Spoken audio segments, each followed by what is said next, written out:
Hello friends, welcome to EPG Pathshala.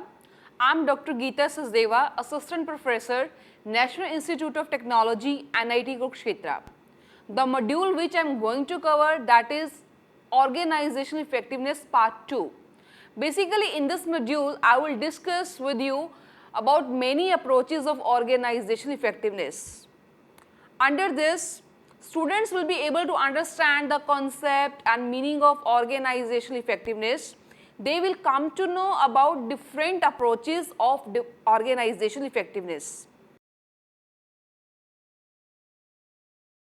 I will clarify the meaning of organizational effectiveness. An organization is supposed to be effective if it is capable to attain its objective inside the constraints of restricted resources, as none of the resources given by the organization environment are limitless. Organizational effectiveness is the degree to which an organization attains its objective with given resources and means. It is more inclusive, that is reflected by meager good performance, productivity of members or the financial achievement of the organization. It reflects how efficiently an organization can release its obligation with respect to all of its ingredients in its interior and exterior environment both. For instance, shareholders, employees, customers, suppliers, government agencies and the overall public. The growth, expansion, morale, motivation and satisfaction of the members in the system combined with the good image projection of the organization in the eyes of the general public account for in turn for sustained organizational health, vivacity and growth, which account for organizational effectiveness. Thus, we can say that organizational effectiveness reflects how well the organization is prepared to, number one, to endure in the modern competitive business world by successful coping. Number two, to grow up and widen in future through inventive adaptation strategies. The concept of organizational effectiveness seems to be very easy, but it is very tricky to use this concept in realistic life. It is because of this cause that organization and the people who run them repeatedly have many aims or goals which might be conflict with each other. Even the understanding of organizational objectives will be subject to diverse viewpoint of owner, society, employees, manager and some other groups. As it is very hard to attain and accord on the organizational objectives, measurement of effectiveness in exact term is rendered approximately unfeasible. Now, approaches to organizational effectiveness. There are many approaches to organizational effectiveness like goal attainment approach, system resource approach, strategic constituency approach, internal resource approach, maximization or optimization approach and behavioral approach. Number one approach is goal attainment approach. It is also termed as rational goal or goal attainment approach. It has its genesis in the mechanistic outlook of the organization. This approach presumes that organizations are planned, rational, goal-seeking entities and they are destined to achieve one or more predestined goals. This approach is concerned with the output side and whether or not organization its goals with respect to favored levels of output.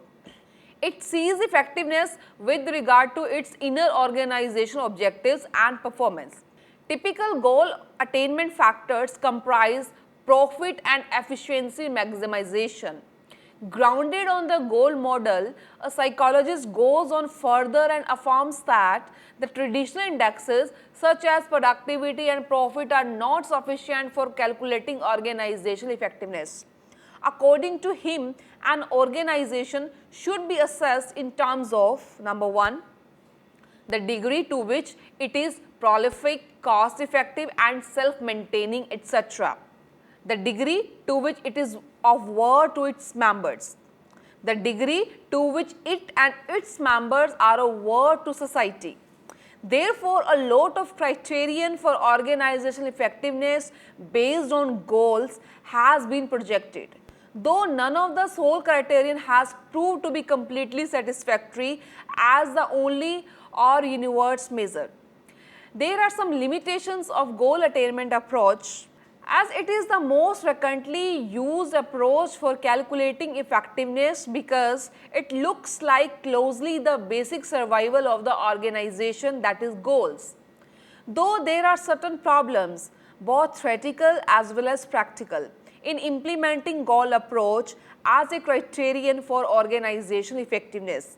These limitations or problem are like in practice, diverse groups tend to follow their individual goals.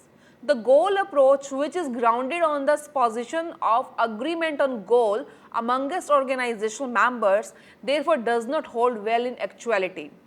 Number 2 limitation is majority of the organizations have multiple goals. Sometimes there is even disagreement amongst these goals.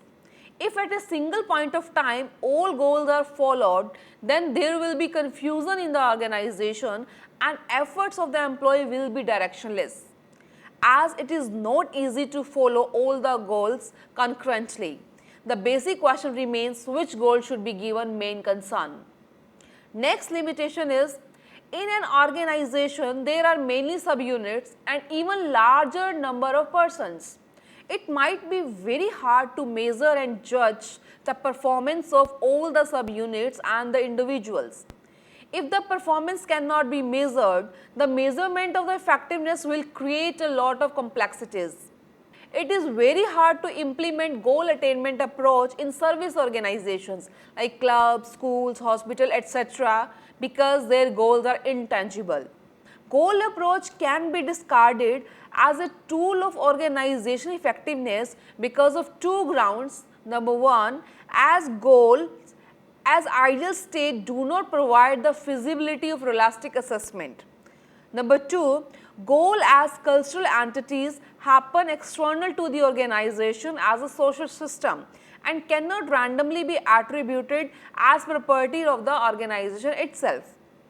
So, all the above mentioned downsides do not recommend that goal attainment approach should be used entirely. For some analytical drives, it is worthwhile to abstract some goal as an organizational property. From the organizational management aspect, the goal concept is usually taken as the elementary criterion for calculating organization effectiveness. Second approach for organization effectiveness is system resource approach. This approach is grounded upon the open system model as applied to social organization. An organization is considered to be a social system which is further a part of the environmental system. This model focuses on the interdependence or relations between the organization and its environment. An organization receives inputs from the environment and changing them into outputs and returns the output to the environment. An organization would be effective as long as it uses its resources in an efficient manner and endeavors to contribute to the environment. As per this approach, effectiveness cannot be attained simply by selecting the right people and training them for jobs, by keeping them pleased or by dropping their intergroup conflicts. Rather, the system resource approach leads us to diverse techniques of thinking which recommends the analysis of relations between the organization and its environment. Organizations interrelate with the external environment on continuous basis. The system approach advocates that rather than seeing the organization effectiveness as simply the extent to which it achieved the goals, it can be regarded in terms of optimizing and maintaining elements of the input process output performance cycle, as well as the extent to which an organization fine-tunes to response from the environment. Feedback is significant in assisting the organization learn from experiences with the environment so it can progress means for adjusting to the environmental demands. As per this approach, there are many criteria which govern the effectiveness of system. WA Banis contain the subsequent points in this regard. The first criteria is the adaptableness of the organization to the system. How capable is the organization in resolving its problems and responding with the flexibility to the changes is a very imperative contemplation in defining the organization's effectiveness. The next criteria is that whether the employees of the organization have a sense of identity. The employee can recognize with the organization if they have knowledge or insight about the aims of the organization.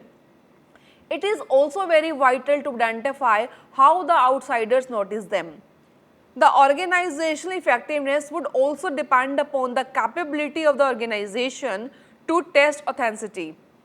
This infers capability to search out, precisely perceive and correctly understand the properties of environment. The last criteria for defining organizational effectiveness is to check the state of incorporation amongst the subparts of the entire organization such that numerous parts are not working at cross drives. An organization should follow the following points in order to be effective. The organization should have favorable dealings with the environment to confirm sustained obtainability of inputs and positive acceptance of outputs. This approach also focuses on flexibility of response of the organization to fluctuating environment. The efficiency with which the transformation takes place in the organization, the amount of job satisfaction and the lucidity of communication, etc. Managers have an accountability to comprehend the nature of the environment and to set the accurate aim accordingly. The organization should be capable to positively adjust structure, technologies and policies with the fluctuating environment to enable the attainment of organizational aims. Systems resource approach has also some limitations. Number one, the procurement of resources finally relates to some aims which are pragmatic to be calculated as discussed in the goal attainment approach. The procurement of resources from the environment is based on the official aims of the organization. The operative goals might occasionally be in conflict with some of the official goals. In such a situation, operative goals might be used for defining effectiveness. The issue of goal versus resource allocation in several ways a disagreement over semantics because resource allocation does not just happen, it is connected to certain goals. Next approach of organizational effectiveness is strategic constituency approach. This approach is very similar to the system approach. And system approach, all the constituents of the external environment performing autonomously have to be prudently regulated to confirm effectiveness. And in the strategic constituency approach, it is the control of the critical constituencies that would automatically bring about effectiveness in the organization. The significant constituencies which influence the organizational effectiveness are owners, managers, suppliers, employees, customers and government. This approach assimilates both the goal approach and system approach to effectiveness. In the strategic, the multiple constituents approach, the aim of all the pertinent constituencies are stated and compared with real accomplishment, just like in the case of goal approach. Just as the system approach, the aim of constituencies that provide the essential organization resources are dealt with in this approach also. This approach advocates that an efficient organization is one which achieves the demands of those constituencies in its environment from whom it needs sustenance for its existence. It measures the effectiveness to gratify manifold strategic constituencies, both internal and external to the organization. This approach is perfect for organization which trust highly on response to demands. The strategic constituency approach takes into contemplation that organizations achieve numerous goals. Each kind of organizational constituencies is supposed to have different interests vis-a-vis the corporation and would thus use diverse assessment criteria. But this approach also has some limitations. These limitations are the strategic constituency approach also suffers from some limitations. A few of the problems encountered by these approach are: the most significant problem is searching out the critical constituencies. The next difficulty is to find out the constituencies which are practical critical. To give ranking to the critical constituencies is the succeeding problem.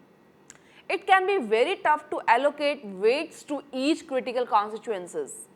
The next problem is to search out the anticipations of the competing group as well as the collective expectations of these groups. The mismatch amongst competing expectations might generate further problems. With the environmental fluctuations, the constituencies also keep on altering. What is the critical nowadays might not be critical tomorrow. In such circumstance, again the need will rise to ascertain new set of critical constituencies. The entire process will begin again. Next approach is internal process approach. This approach has been established in answer to a fixed output opinion of the goal approach. It looks at the interior activities. Organizational effectiveness is measured as internal organizational health and effectiveness. As per this approach, effectiveness is the ability to grow better at internal efficiency, commitment, coordination, and staff satisfaction. This approach considers efforts as opposed to the attained effect. Some specialists have disagreed the internal process approach like the system resource approach. It cannot lead to legitimate constituents of organizational effectiveness itself. Rather, it is recognized as an approach for studying its assumed predictors. Parallel to system resource approach, the internal process approach can probably be applied only where comparable organizational results can scarcely be measured precisely. Next approach is maximization or optimization approach. This approach gives rise to two obviously distinct set of decision making models. One is based on maximization and other is based on optimization. The first is stated as the economic man approach and optimization is stated to as administrative man approach of decision making. Both these approaches help to find out what extent an organization can become more effective. First one is maximization or the economic man approach. The classical theory of human behavior advanced the concept of economic man. They presumed that economic man was the totally rational and tried to maximize return by his efforts. The decision which the economic man takes are grounded on these circumstances.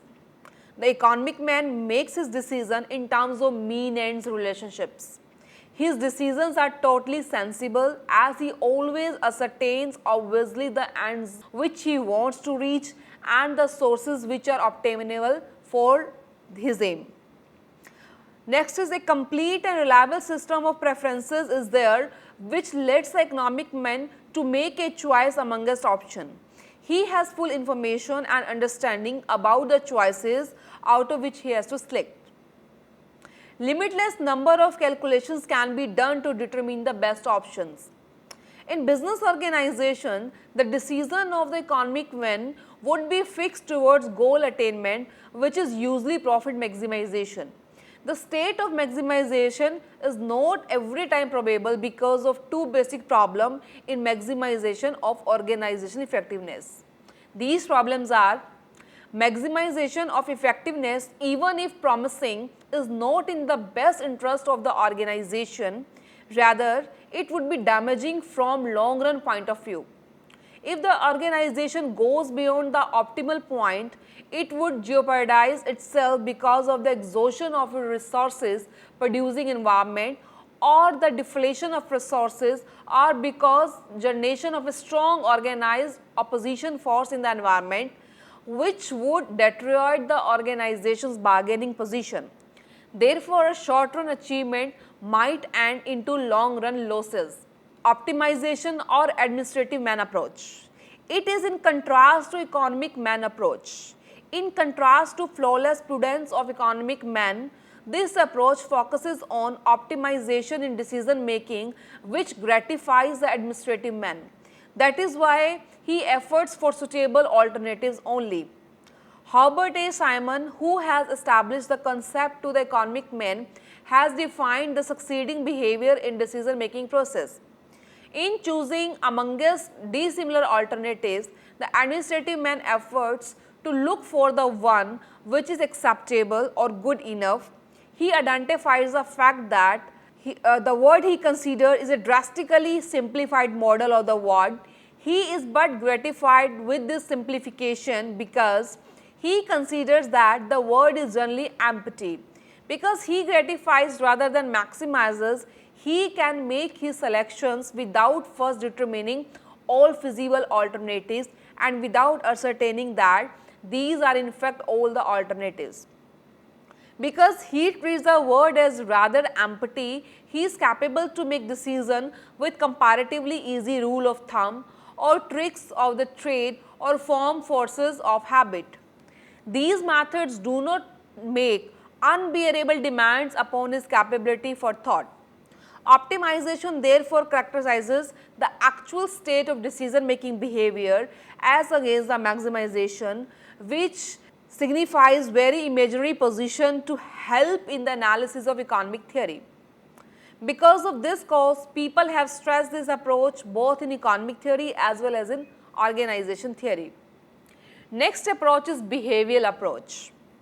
As per this approach, the extent to which individual and organization goals are combined affects the degree of organization effectiveness. The aim behind this is that because the individuals are the instrument by which organizational aims are attained, thus it is essential that goal of two are appropriately combined. When organization goals are shared by all, McGregor terms it integration of goals. The different kind of circumstances based on the degree of compatibility of individual and group goals might be, first one is low degree of integration.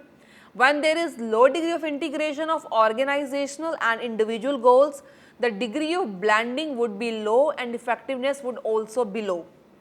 Second is high degree of integration. When the goals of organization and those of individuals are integrated, there would be high degree of effectiveness as individuals will collaborate to the maximum for the achievement of organizational goals. The individuals in the organization might either see their goals being contended as a result of working for the goals of the organization or recognize their goals being the same as the goals of the organization. As a consequence, closer the individual goals are to the organization goals, the better would be the organization effectiveness. Third one is no integration. Sometimes there is no accord or integration between the individual and the organization goals. Such organization would be labeled as ineffective organization as its participants do not work for organization goals. So, in this module, we have come to know that each organization, irrespective of industry or country, strive for to be more effective, attain grander result. Organizational effectiveness is the degree to which an organization has come across its specified goals and aims and how well it achieved in the process. It extremely hangs on the factors such as performance, motivation, organization, environment, culture and managerial expertise. No single theory appears best suitable for all conditions. So, theories are often joined to offer the best conceivable amalgamation to inspire employees.